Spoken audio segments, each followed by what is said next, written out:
we kind of knew we would win at that point. Pure relief, pure happiness. I guess you say never. Who knows? Cleaning my boots as a manager. I think 𝗘𝗮𝗢𝗡𝗡 was the manager. Come up to me and he said, "Oh, we're letting you go." Like.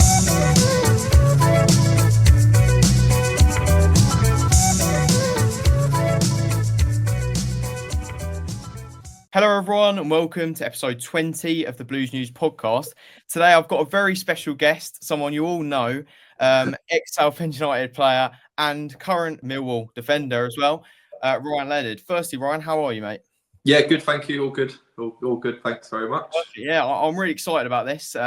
We've been talking about it for a little while, but it's really great to have you on. So in today's podcast, we're talking about your early career. We're talking about pretty much your entire career, your Southend career, your time at Millwall as well. And we've also got a few, I haven't told you this yet, but we've got a few fan questions from Southend fans. So we'll get through those at the end. So looking forward to that. We'll see that to last. So firstly, I believe you're currently recovering from an injury, are you? So how's that going? How's that process going? Yeah, it's all right. It's I had a calf injury. I got it about 6 weeks ago now, so it's getting better. It was quite a hefty one. It was like a complete rupture of the tendon in my calf, so it was quite a bad one. So kind of as soon as I did it, I kind of knew straight away it was going to be a bad one. But thankfully, we've seen the specialist and we've kind of rehabbed it quite well. So I'm due to train tomorrow for the first time. So it's kind of been one of those where I've managed to get over it quite quickly, which is quite nice. Obviously, no one wants to get injured, but kind of to recover quite quickly is quite a good one. So yeah, training tomorrow and then be back available in a couple of weeks, hopefully all going well. If we start by talking about your early career then. So first of all, what age did you start playing? Yeah, so professionally was 17, but as a kid I kind of started from like 5 or 6 years old, really kind of went all the way up through. My dad got me into kind of the local team and I wasn't really sure if it was what I wanted to do. I just kind of enjoyed like every kid kicking a ball around and doing that, and it just kind of went from strength to strength really. I kind of really enjoyed it and kind of worked hard at it and kind of went up through the youth ranks at Plymouth 𝗟𝗡𝗢𝗡. That's where I kind of started my career. And yeah, just kind of built up from there and worked hard. But I think I made my professional debut at 17. I did like my youth team. So between like 15 and 17, I did my youth team at Plymouth. And yeah, made my debut there. So it kind of all the way through my complete youth team and in young career, I was kind of always at Plymouth 𝗟𝗡𝗢𝗡. Yeah, you just mentioned it there, but your professional debut, I believe, was in 2010 versus Blackpool at home. So a time ago now. But how was that like? Because when I was looking, doing a bit of research before the podcast as well, some of the names on that sheet for Plymouth, one of them was 𝗟𝗘𝗢𝗡𝗡, who, if I'm completely honest, I didn't even know he played for Plymouth, but pretty a little bit before my time. But I didn't even know he played for Plymouth. But some great names there. What was that like coming off the bench? And I think whenever I talk to professional footballers, they always say that you remember your first game and it's always one of the ones that sticks out to you most. Is that the same for you? Yeah, listen, I was going to say straight away, for me, that's probably the moment of my whole career that I can remember like it was yesterday. Like it was the moment where I think it was only the second game I was ever on the bench. And obviously I never in a million years thought I was going to get on. I think we were home to Blackpool at the time, struggling with relegation. We were near the bottom of the league. And I was kind of on the bench, like hometown lad at home, thinking I'm never going to get on. All of a sudden I was warming up and then the manager at the time went, "Lenny, you're going on." And I was like, I kind of turned around and I was like, no, surely not me. But yeah, it was incredible, to be fair. I was 17 yeah, it was an amazing experience. We lost the game, but it was kind of one of those after the game where disappointed to lose. But obviously for me to make my professional debut, it was a moment that kind of I never forget. And even to this day, it's kind of one of the highlights of my whole career that kind of sticks out to me is kind of like a massive deal. And I can still remember the moment I going on the pitch. I can still remember things that happened in that game that kind of have been like etched in my memory, really. So it's like you say, I think for any footballer or anyone that plays the game, it's kind of a moment in your career that you never forget. So were you, when you got obviously told that you're about to come on, what were you feeling? Were you feeling nerves or were you feeling excitement, or was it a bit of a mix of both? Yeah, it was probably more nerves than excitement. Obviously I was excited, but the nerves kind of overtook everything because it's an experience that I've never had. I've played obviously reserve games in other games of football, but to come on in a proper, what you would say, man's game of football in front of all those people is something that obviously you can never be ready for it unless you do it. And yeah, it was I was kind of pooing myself, I would say, at that one point. But no, it was a very, very kind of exciting experience, I would say, and nerve-wracking.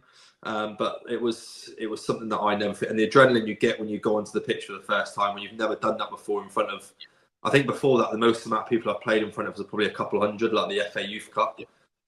So to go from the FA Youth Cup in front of probably 500 people to then going in front of 20,000 people, it's something that you can never really plan for and never really work on. So yeah, that was probably the biggest thing, the excitement and the nervousness of that.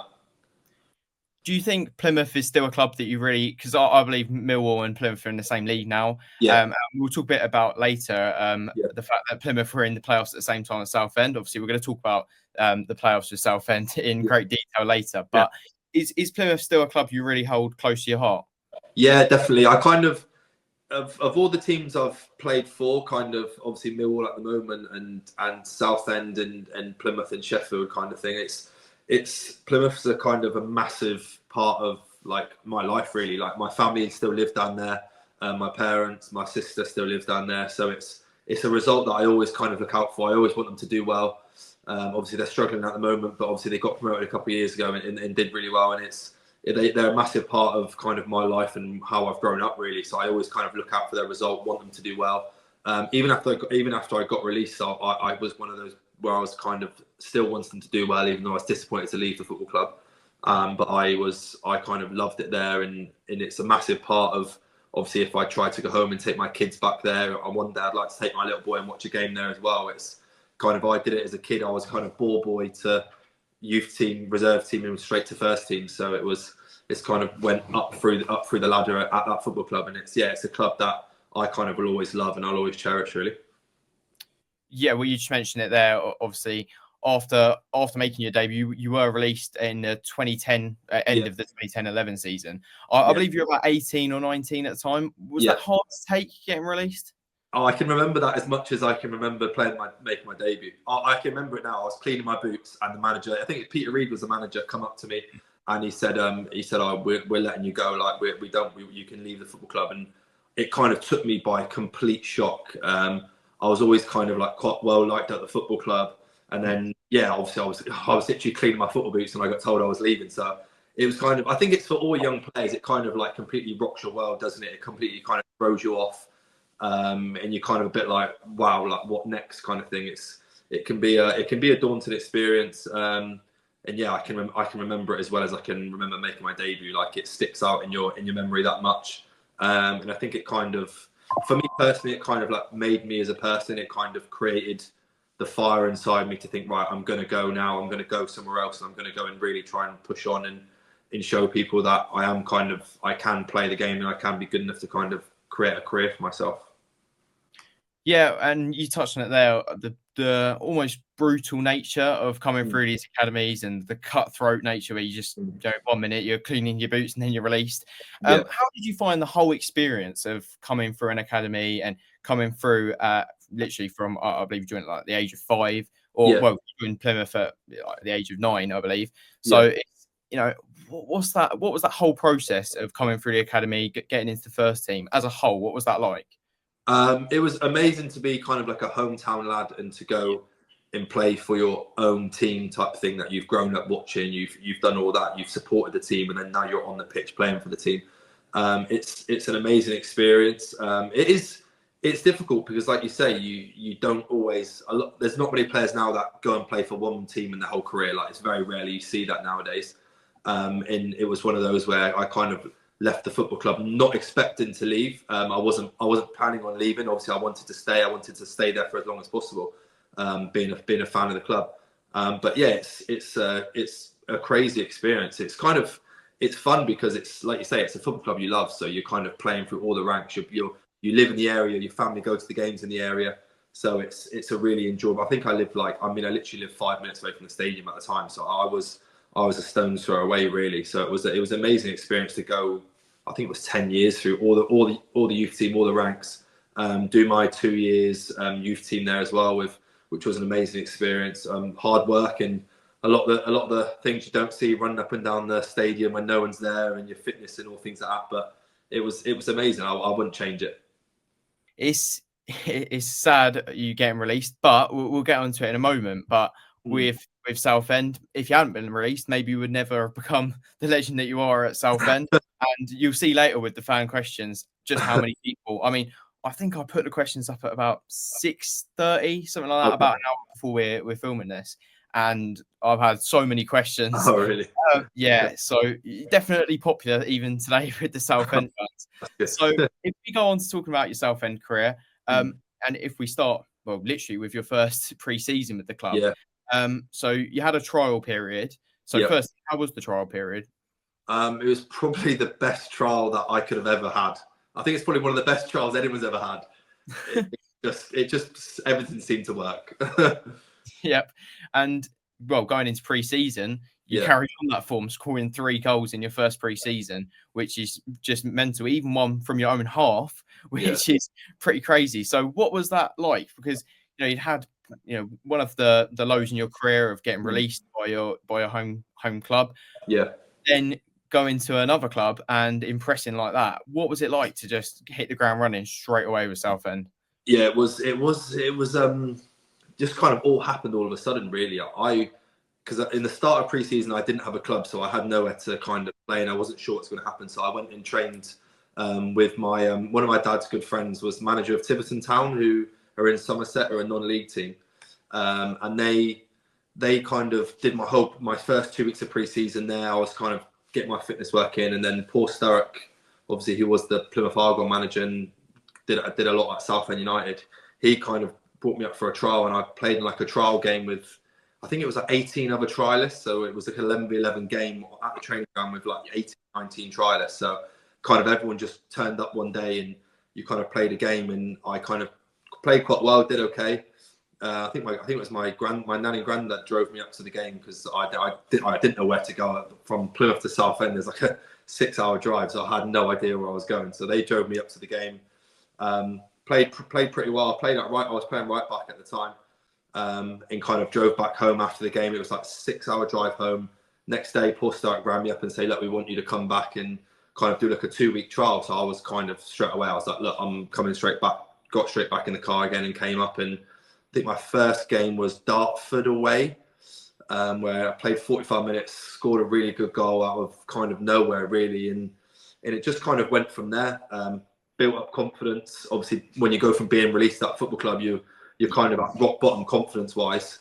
So to then come straight to Southend and score a goal at 𝗟𝗪𝗡𝗡𝗅 away was an amazing thing. And then 3 days later, I think it was Great Waker and Rovers scored from the halfway line, and it just kind of rocketed from there. It all seemed to just happen. Confidence started to build, and I think I played. I think 3 days after that was Braintree. I mean, so I kind of have such amazing memories from that trial, and then went on tour with the lads in 𝗘𝗪𝗡𝗡𝗅. Said, look, he said, we obviously want to sign you. Like, we want you to be a part of the football club. And kind of he did. I think 𝗘𝗪𝗡𝗅 did such an amazing job at the football club at the time. He was kind of building the club up really well, and it was something that for a 2-week trial, I don't think it could have gone much better, to be honest. So it all worked out quite well in the end, like you say. Well, you mentioned it there, being so young and moving 6 hours down the road to Southend. Yeah. How did you find, obviously on the pitch, absolutely no issues, but how did you find it settling in to somewhere you've pretty much never been and certainly never lived in? So how did you find that settling in? And do you remember if anybody helped you settle in? Yeah, it was hard. I had no idea. I kind of came up and had no idea. I mean, I didn't even think about where I was going to live. I was just kind of thinking, right, they want me to come on trial, so I'm going to go. I was really interested. I knew kind of 𝗘𝗪𝗡𝗡𝗅, and it was kind of one of those where I think I'm just going to go up there. And looking back now, it was pretty silly, really, because I kind of had nowhere to live. I had nowhere to be. I didn't know what I was going to do. I stayed over at Reading Services on the night before one of the games because I didn't really know how to get to Southend. I was driving myself, so I kind of stayed at Reading Services overnight, came up to the game, and to be fair, I moved in with Chris Barker and Graham Coughlin. So those two kind of really took me under their wing. They were obviously older players.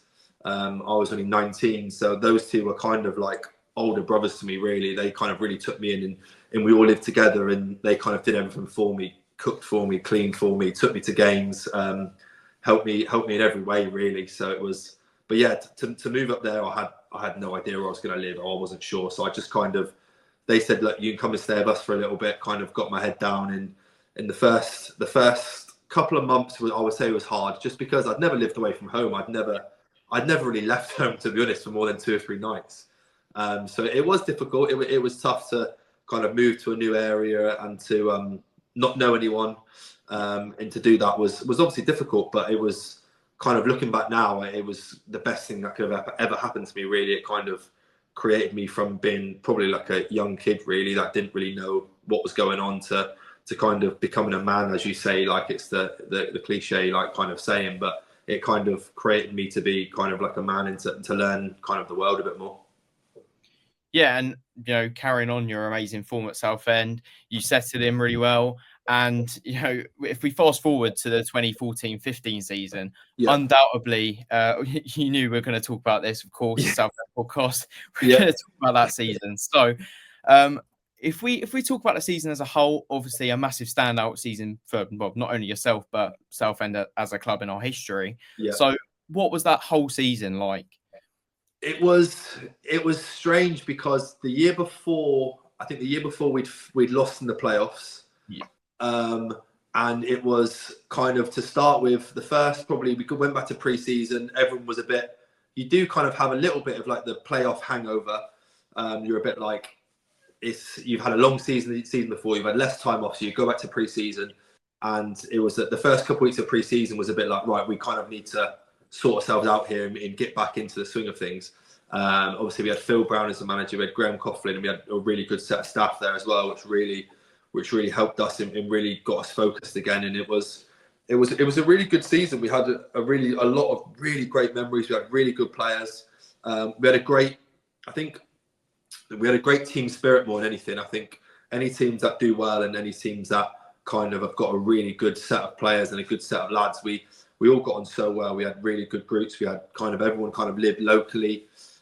We used to go out, have fun, coffees together type thing. And it kind of transported from off the pitch to on the pitch.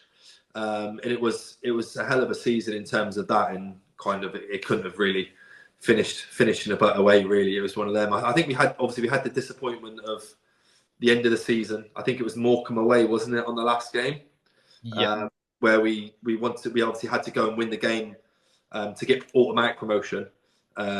In talking of that, I can still remember to this day going to the warm-up and seeing the whole away end with Southend fans the moment we walked out for the warm-up, and that's what, an hour and 20 minutes before kickoff, and the whole away end was full.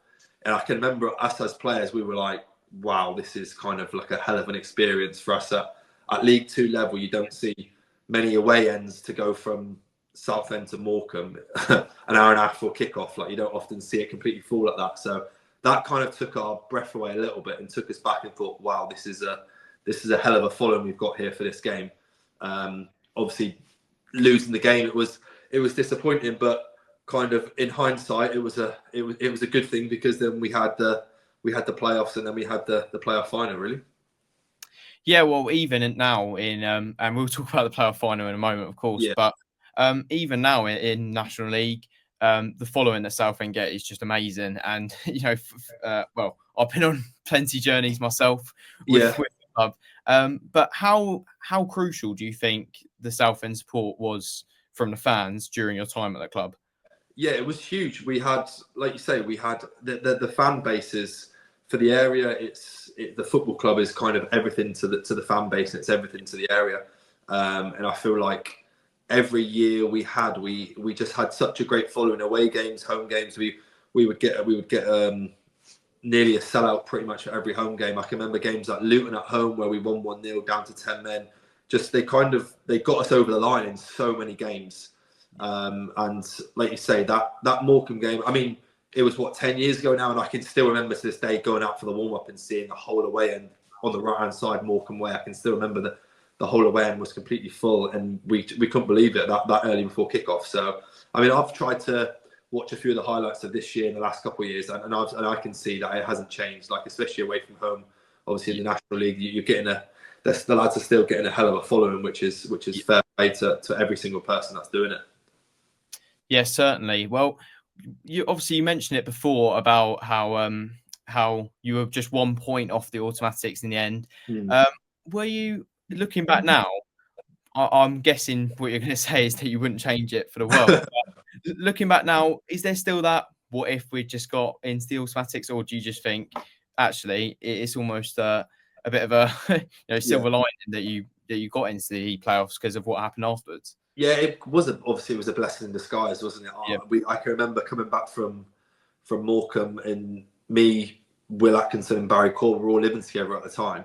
Yeah. And we obviously, Morecambe, where we got back, I think we got back at 1 o'clock in the morning, and we were devastated. Like, we were absolutely gutted. I think we went straight to the casino to watch one of the boxing fights, and we were just sat there, and it felt like we'd been relegated. It was just a horrible feeling, and we were all kind of sat there like, oh my God, we've kind of let everyone down. We've let ourselves down. We've kind of blew it, to type thing. We've kind of thrown it all away, which kind of, at that time, when all you've got to do is win one more game, you kind of think, right, you've lost your chance. But yeah, to go from that really low point to then 3 weeks later having the huge high of Wembley and everything that happened it was very strange. But yeah, I can honestly say that after that Morecambe game was probably one of the lowest points of probably my Southend career, I would say.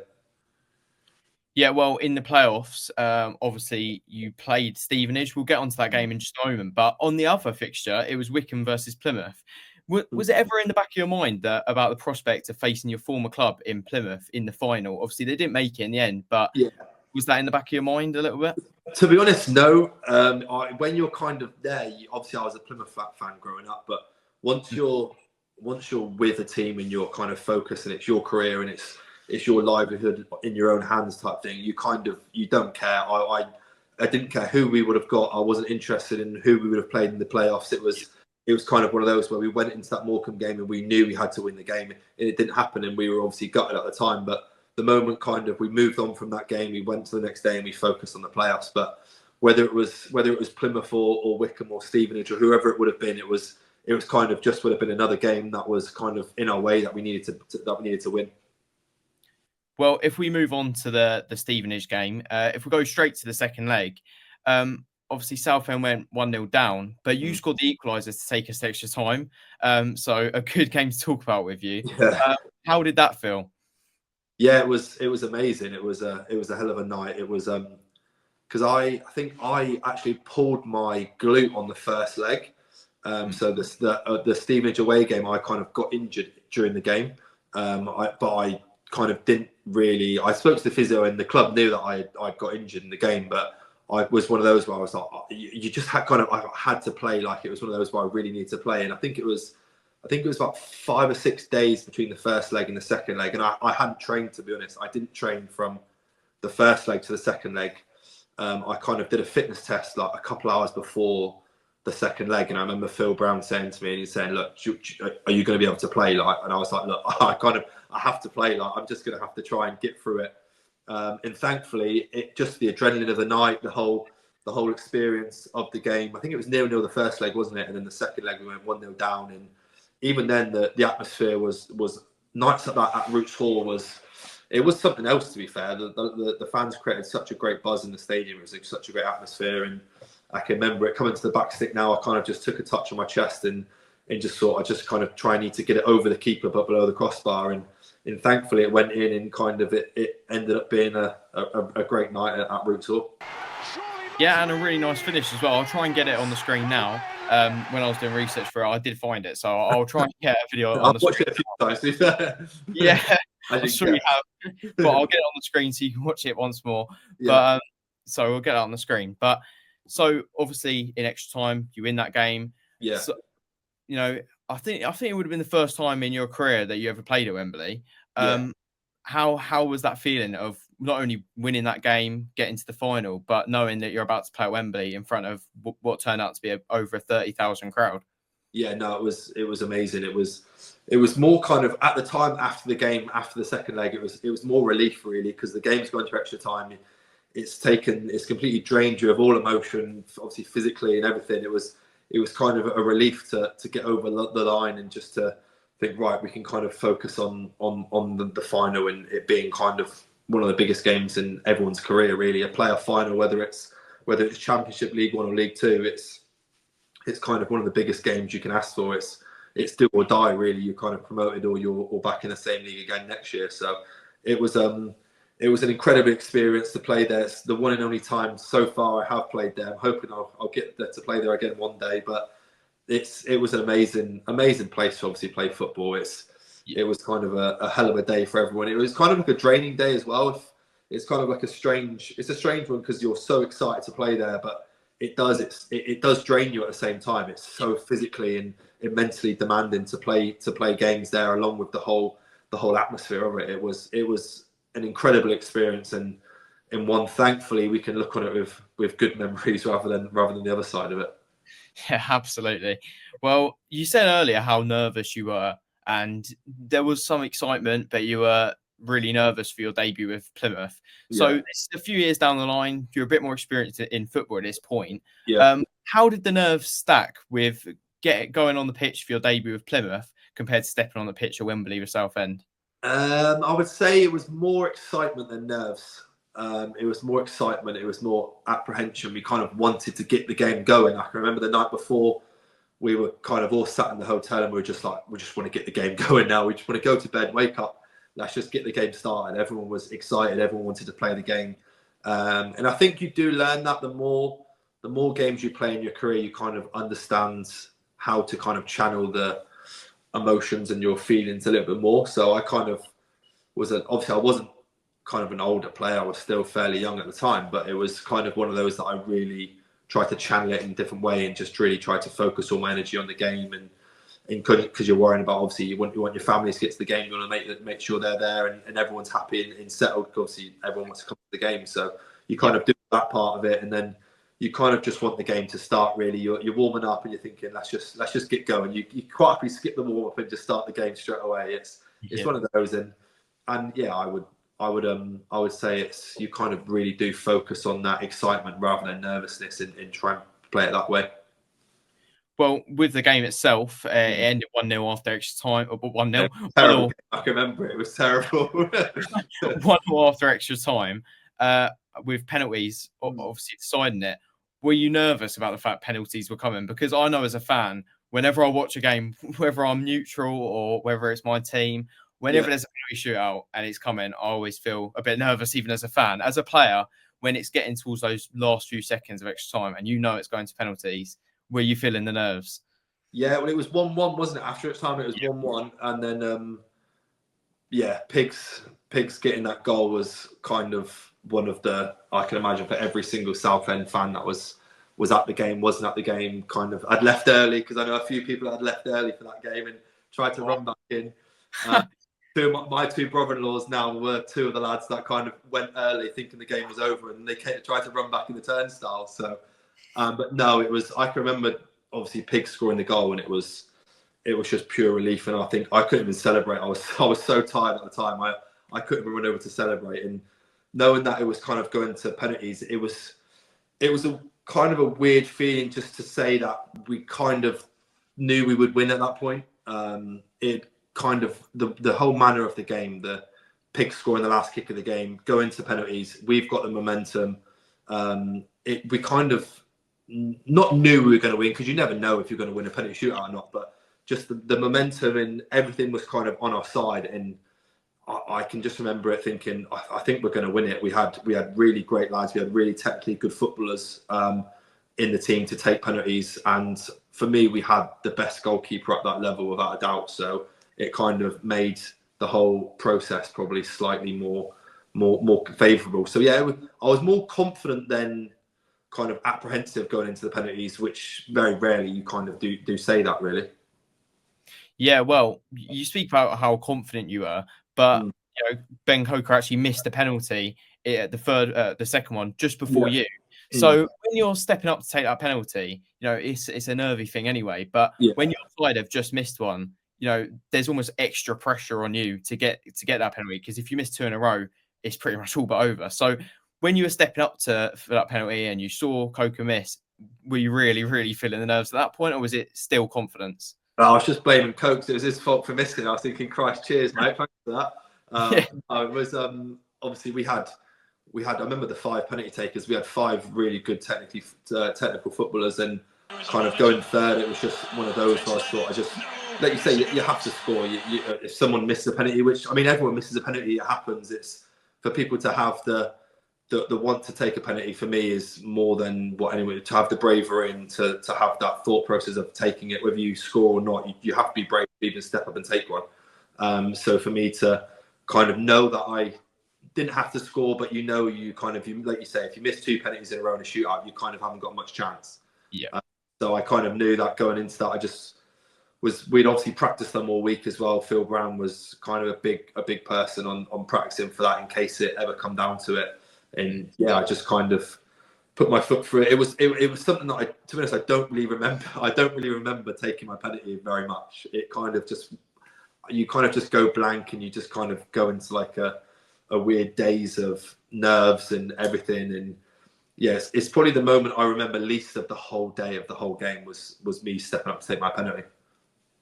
When you've scored your penalty, because obviously I'm not a footballer, but something I've always thought about is you're going to be nervous about the team going on to win a shootout. But once you've scored your penalty, at least that's a nice weight off your shoulders. And you're like, I've done my job. Did you, when that went in, did you sort of feel, okay, I've done my job here, now I can just sit back and hope that we win? Probably 2% out of 100, you probably think that. Really? Especially in that sort of game. I would have said I'd quite happily have missed my penalty and won the penalty shootout. It was rather than score and lose type thing. So it all boils down to winning the game at the end of the day. If you score your penalty, it's a bonus. If you win your penalty 1-0 and everyone else misses, as long as you win the game, it really doesn't matter. And kind of that was the biggest thing. It was probably like a 10-second relief of, thankfully I've done my job and I've scored my penalty for the lads, fans, and the manager. And after that, you're kind of looking at the rest of the lads. I think it was Timms and Payne took the 4 and 5, and you're just thinking, right, come on lads, use get your goals, and let's kind of get out of here with a promotion in playing at the next level. So you go through and you win 7-6 on penalties. An amazing moment for yourself and obviously Southend as a club. So talk me through that moment of when you see Bentley make that save. What are you feeling in that moment? Just pure relief, pure happiness. You just kind of, all the frustration of the season, all the frustration of missing out on the last day, the game where you go 1-0 down and you don't think you're going to get back into it. Just everything just kind of comes out, and you kind of just lose yourself, and everyone just ran everywhere and just celebrated with everyone. It was just pure joy and pure happiness and just relief, really. At the end of the day, we kind of, like I said, we had the best we had the best goalkeeper in the division for me. And if you have that, you've got more than enough chances to win a shootout. And Bent's made a really good save for the final penalty, and I think he tipped it onto the post. And we kind of always had faith in him at that level. He was always going to go on and play higher, and he kind of won us that penalty shootout. Really, I know the lads that we all took penalties and we scored, but it's the goalkeeper that's the hero, and he did that for us. And we kind of just pure joy and just pure happiness to kind of do that. And then the first thing you want to do is just go and see your family, really. You just want to go and celebrate with them, and because they've put in all the hard work to help you along the way, and it was just nice to go and to run over and see them as well. So the pure joy of that, all of that just comes out throughout the whole season. Yeah, well, you spoke about Dan Bentley there, and I think a lot of Southend fans agree with you, because recently I did a little post where it is, well, I haven't actually finished it yet, but I'm basically doing it in parts where I'm doing the best team. I think I've chosen like a 4-4-2 formation or something. Okay. The best team since the year 2000. Okay. And it was pretty much between Bentley and Flhaven for the goalie spot, but Bentley just edged it, so he's in the goalie spot. Okay. But I haven't actually gotten to the midfield yet, but I'll let you know if you get in. So give me a shout. Let me know. I'll give you a shout if you get in. There's a few good ones in there. It's a tough one to call, to be fair. Well, we'll talk about it later, but you got in the team of the decade. So we'll talk about that later. So but I do think that you've got a good chance in the midfield, particularly with this podcast. Surely, if people are watching the podcast, you know. Well, I won't do it again, Elsie. If I don't get in, that'll be it. Well, something I think about as a fan, and this is probably, it might not be right at all, but as a fan, something I've always thought about is when your team gets promoted, obviously you're really, really happy. But is there ever, obviously you're getting promoted, so that means you're going up to the next level, you're going up to the next league. Is there ever a little bit of nerves or a little bit of, you know, not quite, obviously it'd been a great season for you personally, so you maybe weren't thinking it at this time, but do you think whenever you get promoted, there's sort of a bit of nerves around whether you'll keep your place next season or what's going to happen, what sort of changes are going to happen? I think not at the time. You kind of just go, you obviously get promoted, you win the game, you celebrate, you get with the players and you have a really good time, and then you kind of enjoy your summer, you enjoy your summer of that. And it's not probably till you go back to pre-season, you think, right, you kind of get the flavour of the promotion in the winning the games, and you kind of get hungry for more, really. So I think for me personally, it was a case of, can we go on to the next level again? Because I don't think the gap between the League One and the League Two at the time was overly that big of a gap. So for us, it was kind of can we recruit some good players that can add to the group and to kind of push the football club on even further. So yeah, personally, probably I didn't feel that way. I was kind of one of those where kind of wanted to go from strength to strength and was really looking forward to testing myself at the next level, because I know I made my debut in the Championship, but like I'd never played above League Two really, other than that game. So it was kind of one of those where you're kind of hungry to get back to pre-season and to really test yourself at the next level. Really, that was kind of the main aim and the main focus. Well, I might put you on the spot here a little bit, but something that I always enjoy with this podcast is to hear people's, you know, funny and interesting stories over the years. Do you have any stories that, firstly, you're happy sharing on a podcast, and also any stories that, you know, spring to mind over your time at Southend? I can remember after the playoff. Talking of the playoffs, anyway, we obviously got promoted. You get promoted in the I don't know if people realise, but you get promoted in the playoffs. In kind of where it's so late in the summer, you kind of don't really have too much of like a promotion party type thing. I know we had the open top bus and we did all of that and enjoyed that, but kind of from the next day, everyone goes off in their separate ways and kind of leaves and does their own thing. I can remember coming back to pre-season. I think we went straight on pre-season tour with Phil Brown, and we kind of went straight out on. I think we went to Spain, and it was the first kind of night, and we got there on the first day, and Phil Brown said to us, he said, "Look, lads, we're not training today." He said, "I want you to go out. We're going to go for a bit of food, and I want you to go out, just get drunk, go and have a good time, use it as like a promotion party." And obviously the lads were obviously buzzing. Went out, we did like a karaoke. I think someone's got a video somewhere of Phil Brown walking across a massive, great trestle table, but I think it was like 24 of us. He's doing karaoke, walking across the whole table, drinks everywhere, things are flying everywhere, and it kind of was one of those where we're like, wow, this is obviously our little promotion party, getting all the lads back together. So it was that was a really good night. Lads doing karaoke straight into pre-season. It was a good watching Phil Brown walk all the way down a long trestle table when we'd all have a few beers. So that's probably one of the only ones I can probably release at the moment. Yep. So in 2018, if we fast forward to 2018, after a fantastic career at Southend, you know, you're undoubtedly a legend of the club. So how did it feel leaving after, you know, 7 great years? How did that feel leaving Southend? Yeah, it was kind of like a sad moment for me in terms of my Southend career. Obviously, I've had such amazing memories, kind of really kind of brought into the whole culture of the area of the football club. And it was something that I was obviously, it was sad to leave the football club at the time. I kind of, on a personal note, I kind of wanted to go to the next level in terms of league-wise and kind of try and really push myself and really test myself at the next level, which kind of every footballer wants to kind of do that and try and play at the highest level they can. And for me, that was my biggest driving force. Obviously, first things first, I wanted to do it with Southend. I wanted to get promoted with the football club from League One and have a really good kick at the Championship with Southend and see what we could accomplish. But but obviously it didn't quite happen. We fell short a couple of years. It was a tough league, like you say. We were really fighting at the right end of the table, but it was a tough league, and obviously we didn't quite get over the line in terms of that. And yeah, it was a moment where there was obviously Millwall and Sheffield United were two clubs that were interested in signing me, and it was kind of one of those where it was going back and forward with a fee, and obviously Sheffield United managed to agree the fee, but it was kind of one of those where I really wanted to go and push myself to the next level, but it was a sad moment at the same time to leave the football club and to move out of the area. And obviously I made a lot of amazing friends that played for the team, and a lot of friends that kind of were behind the backroom staff, like kitchen staff, people that worked in the stadium, coaches and manager and things like that. So yeah, it was a sad moment, but it was also a moment where I thought, right, I kind of really need to go and try and push my career on and try and push myself at the next level. Well, since leaving, we'll come on to your Sheffield career in just a moment. But since leaving, I mentioned it earlier, but you have actually been voted into the team of the decade for Southend.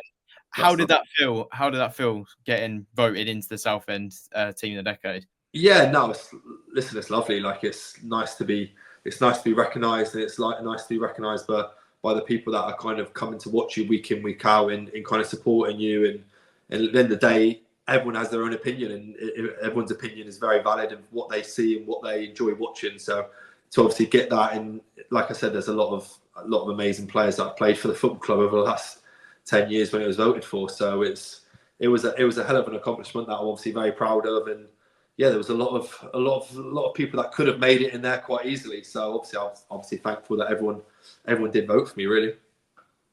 Certainly. Well, from an outside perspective, because everybody watching the podcast probably will all be fans of Southend, maybe some Millwall fans or something, but pretty much mostly Southend fans. But from an outside perspective, obviously you not playing for Southend at the time, but since leaving Southend, how has it been watching everything that's happened to Southend? You know, there's been many dark days and many relegations, etc. But you know, better times now with 𝗘𝗪𝗡𝗙. But how has that all been watching?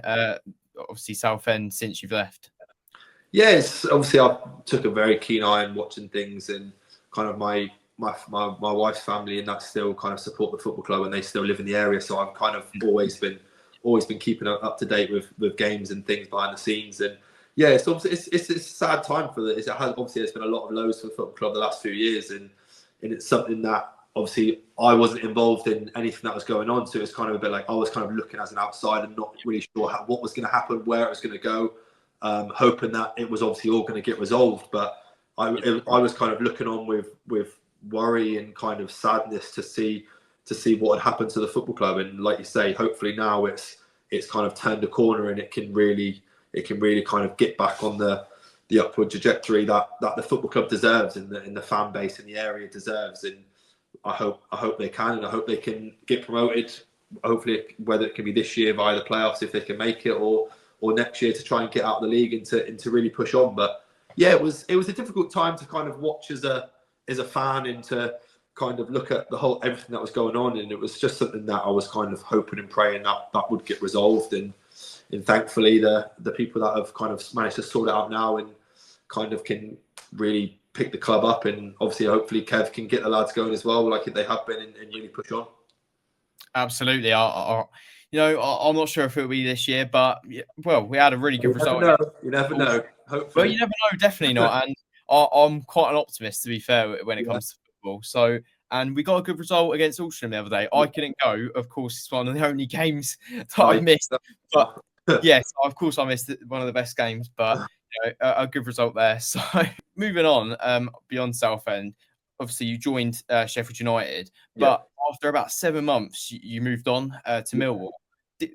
You spent 7 months there, but did you feel any sort of regret, or did you feel any sort of that you made the right decision, considering you're only there for such a short amount of time? Yeah, you know what? I kind of have been asked that question quite a lot, and I kind of, through my career, I've kind of lived up to the fact of I kind of don't really regret anything that's happened. I kind of, at the time, it was the right decision.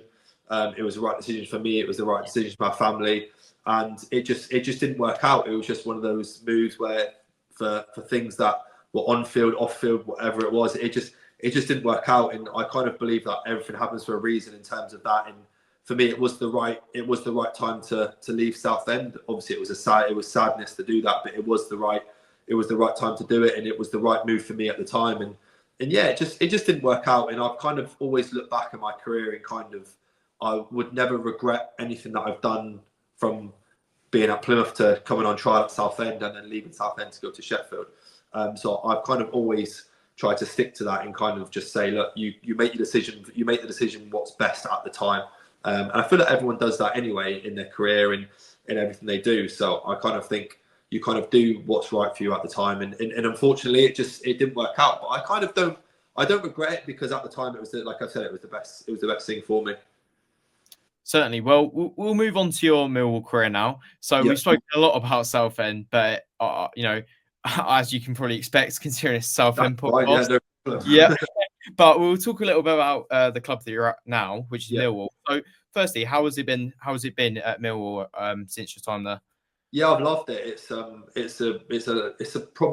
another probably real family-run club, a bit like Southend. To be fair, it's very family-orientated behind the scenes, looking after players and their families and kids and things like that. And yeah, it's a very similar club in terms of it's very well run in terms of it's a very family-based club. And yeah, I love playing for the football club. It's a great place to work. It's a great place to go every day. And I think, 7 years? I think 6 or 7 years I've been there now. So yeah, I love every moment of it. I love playing for the football club. It's a great place to work, and it's a lot funner. It's a lot funner playing at the Den being a home fan than it is being an away player. Sorry. Yeah, absolutely. Well, somebody who everybody watching the podcast will know, fellow shrimper Adam Barrett. Obviously, he was on the coaching staff at Millwall quite a while at the same time as you playing there. How did that help having him there? Somebody you know well. How did that help having him there? Yeah, no, it did. It was strange at first, because me and Ads were really good friends at Southend. Obviously, I'm a lot younger than Ads, but kind of we got on really well when he was at Southend. He kind of become like an older brother, annoying brother to me, really. So I probably annoyed him, not the other way around. But it really did help with him being at the football club. Obviously, he was there. Neil Harris was there. Who I played with at Southend as well. So having those two there, especially Adam as well, it was a great person to have at the football club. And it just to have, I think in any job you go to, it's nice to go somewhere where you know someone. And I kind of went to Millwall with probably him and Neil being the only two people that I knew at the football club. So it was a little bit different. So we probably couldn't be as friends as we were at Southend. Obviously he'd been on the coaching staff and me being as a player. So had to show him a little bit more respect than I did as a friend. But no, it was great. It was great to have him there. It was great to be able to have someone to talk to that I knew. And yeah, he was part of the reason why I wanted to go there as well. Yeah. Well, last season, we'll talk about last season with Millwall. A really proud moment for you, winning the Player of the Season. But if I'm completely honest, probably quite a proud moment for us as Southend fans as well, because it's always nice as a fan of a club to go and see players, leave your club and then do amazing things afterwards. We see it with Dan Bentley, who's now in the Premier League, and yourself winning the Player of the Season last season. So how did that feel, winning Player of the Season for Millwall?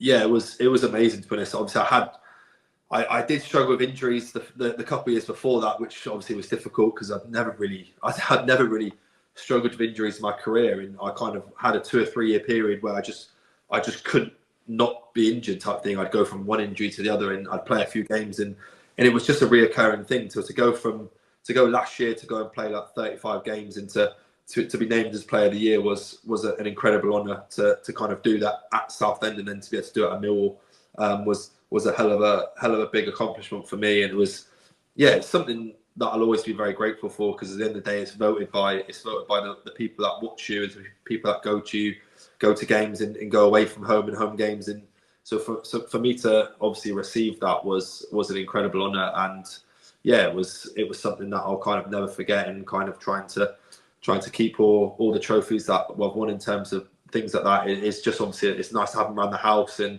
to speak to my kids about it when they get older. It's nice to kind of have those memories and to kind of be able to tell them that kind of it was like that. So yeah, it was a massive honour, and like you say, it was nice to come obviously from being at Southend to then going at Millwall and winning it was obviously really, really enjoyable.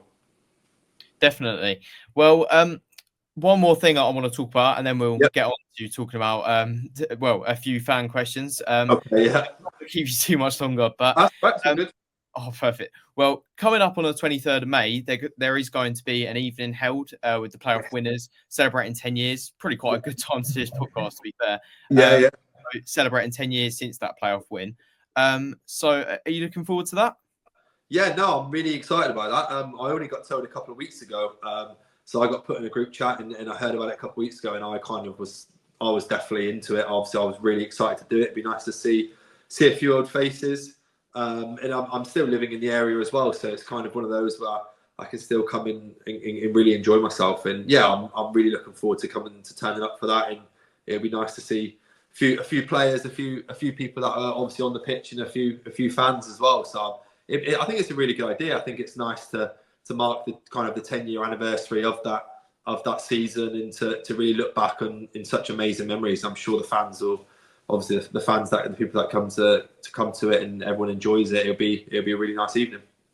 I can't believe it's 10 years, to be fair. Do you crazy. feel like it's crazy? Like, it feels like 2 years ago. It doesn't feel like 10 years ago. Obviously, I was pretty young at the time, but it still feels pretty mental that it's 10 years ago. But, no, it's scary.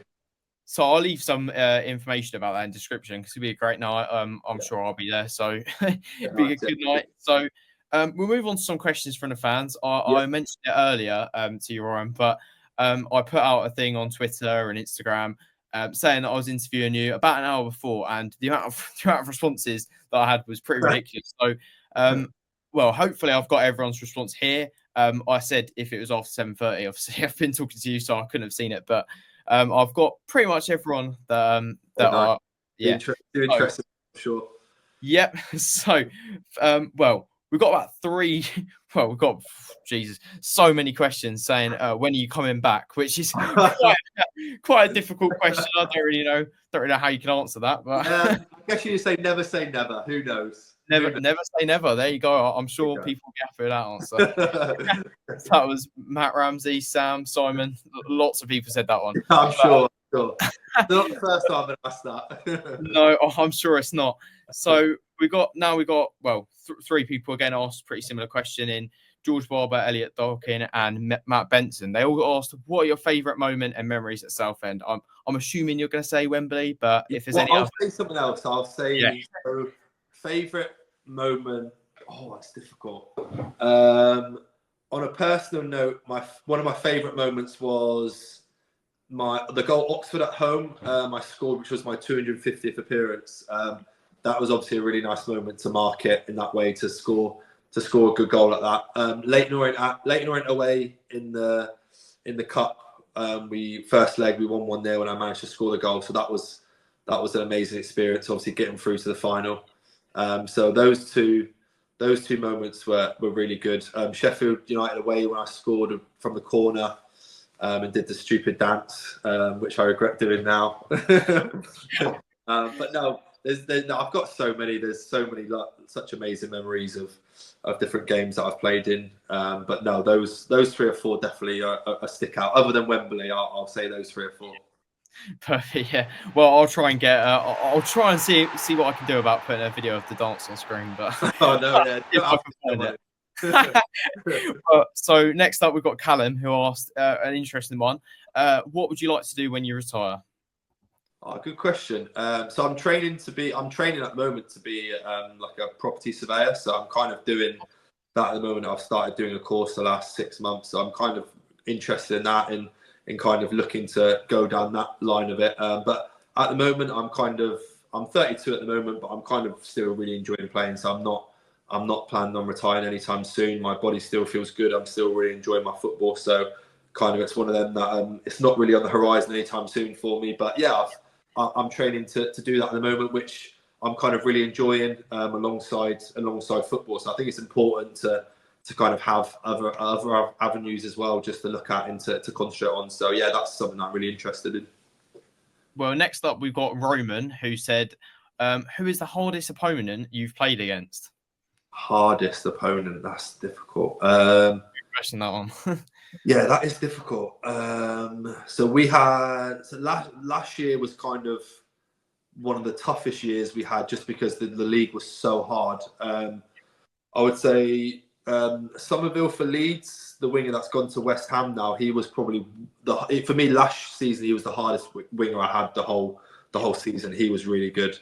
At Millwall, I'd probably say Jack Grealish was tough when he was at Villa. He was a very clever player. The way he played the game, he was kind of very good at taking players on and dribbling with the football.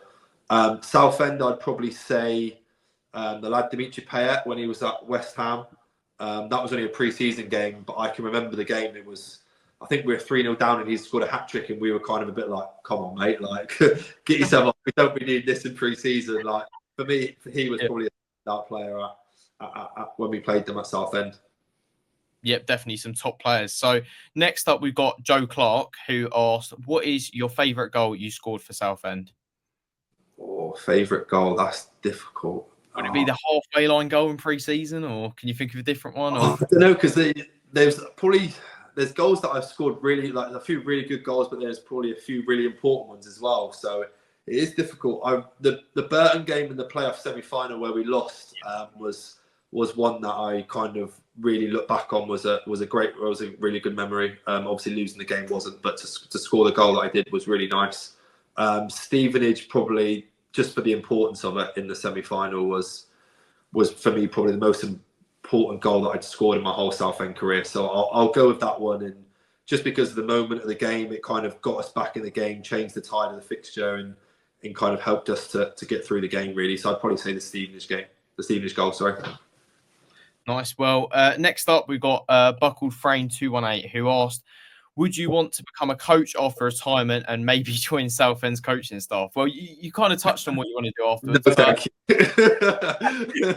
Would you not ever consider being a coach? Is that not something that appeals to you, really? No, I don't think so. It's not something that kind of... I've got a couple of my coaching badges, and like you say, you never say never, but it's kind of not something that I'm looking to do in my career. Maybe I'll coach my little boys team at one time or another if I need to, but in terms of coaching kind of at the professional level, it's kind of not something that I'm probably looking at. In fair play to people that do it, to go from playing to coaching is good going, because it does take a lot out of you, and I can see why some people do it and some people don't. And for me, it's probably a no, but you never know, I guess. So next up, we've got Martin Swanwick, and I think he's asked two questions here. So I'll ask the first one and give you some time. But so first up, we've got we've already touched on this a little bit, but what are your views with the takeover, and how do you think Southend have been doing on and off the pitch? Yeah, obviously it's something that I've not like really looked detailed into everything that's gone on, but like you say, it's only been a positive from what I've seen on the pitch in games that I've seen, and from what I've heard from people off the pitch and behind the scenes in the coaching staff. It's kind of only been positive from what's gone on. It seems to have really galvanised the football club, and they kind of seem to be going from strength to strength. And hopefully they can kind of transport that from off the pitch to on the pitch. And I think Kev's doing a brilliant job there. He's kind of built the squad up from, I think there was a few games last year when there was only like 2 or 3 players on the bench. So for Kev to go from not having many players available to now, okay, if they get promoted this year, obviously it'd be amazing. But if it doesn't happen this year, then there's no reason why they can't go again next year. In Kev to really drive the lads in to do that. So, but no, from what I've seen and from what I've read from a couple of the games I've been to watch, it's kind of been only positive vibes really, and it's something that I've kind of tried to go and try and take a look at. And yeah, it's been something that's really kind of been refreshing for the football club, and I'd say galvanising is probably the main word for the football club, I'd say. Yeah, absolutely. Well, we'll come on to his last question in just a moment. But one question though I actually forgot to ask, but I did want to know is: have you been to see many games since leaving Southend? You know what? I haven't. I've been to a couple of games. I think I went to a couple of games a couple of years ago when I took my little boy and I went with my wife for a little bit. But I haven't been the last couple of years just because we've had so many games as well. It's something when I'd like to get to a game, but it's been difficult with us when we've had a lot of games. Or I tried to go to a couple of games recently, but they've been like long away games. It's just not worked out in terms of fixtures. But I've always kind of watched the highlights of all the games whenever they've been on. I've always my wife thinks I'm a bit weird, kind of sat here on YouTube watching Southend highlights of the game Saturday. So I kind of try to stay in terms of that and kind of watch the highlights. And my two brother-in-laws still go to games, so they kind of fill me in with a lot of things that's going on. So, but no, it's like you say, it's a season that I think is still very much alive from what I've seen, and it's something that, like you say, if you can put a little run together, you never know, you could sneak in the playoffs, and it's always a lottery once you get into those playoffs, so you never know.